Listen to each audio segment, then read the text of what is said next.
చేసింది అది ముందు అది తెలుసుకోవాలి. ముందు ఆయన టార్గెట్ చేసింది బయటోడు కాదు. అసలు ఆ వీడియో బయటకి ఎట్లా వచ్చింది? వైవి సుబ్బారెడ్డి ఇంకొకరు వాళ్ళ ఇంట్లోకి వెళ్ళి పెట్టరు కదా కెమెరా, లేదంటే అసలు అది బయటికి ఎట్లా వచ్చింది? అదే కదా. అంటే ఖచ్చితంగా ఎవరో వైరల్ చేయాలని చూసి నువ్వు దర్యాప్తు చేయించుకోవాలంటే ఫస్ట్ అది తెలుసుకోవాలి బేసిక్ గా. అది లాజిక్ మిస్ అవుతున్నారు. కానీ అది నిజంగా వైసీపీ సోషల్ మీడియాలోనే వచ్చింది ఫస్ట్. అంటే వైసీపీ వాళ్ళు ఏమైనా ట్రాప్ చేయించారు, అది కూడా జరిగి ఉండొచ్చు. ఎందుకంటే భూమన కరుణాకర్ రెడ్డిని టార్గెట్ చేస్తున్నారు. మేబీ అంటే భూమన కరుణాకర్ అది ఫస్ట్ వైసీపీ సోషల్ మీడియా వాళ్ళు ట్రోల్ చేయడం వల్ల తెలిసింది. అవును. బట్ అది ఎవరో పబ్లిక్ చేయకుండా వాళ్ళ దగ్గరికి ఎట్లా వస్తుంది వీడియో? అదే కదా. అవును.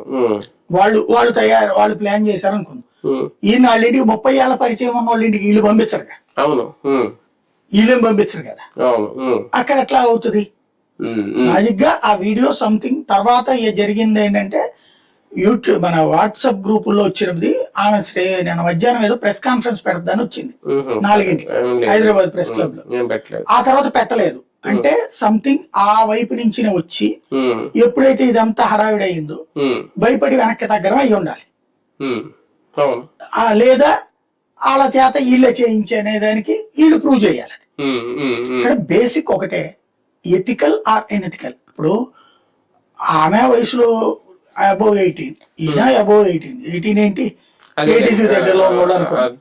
ఇక దాంట్లో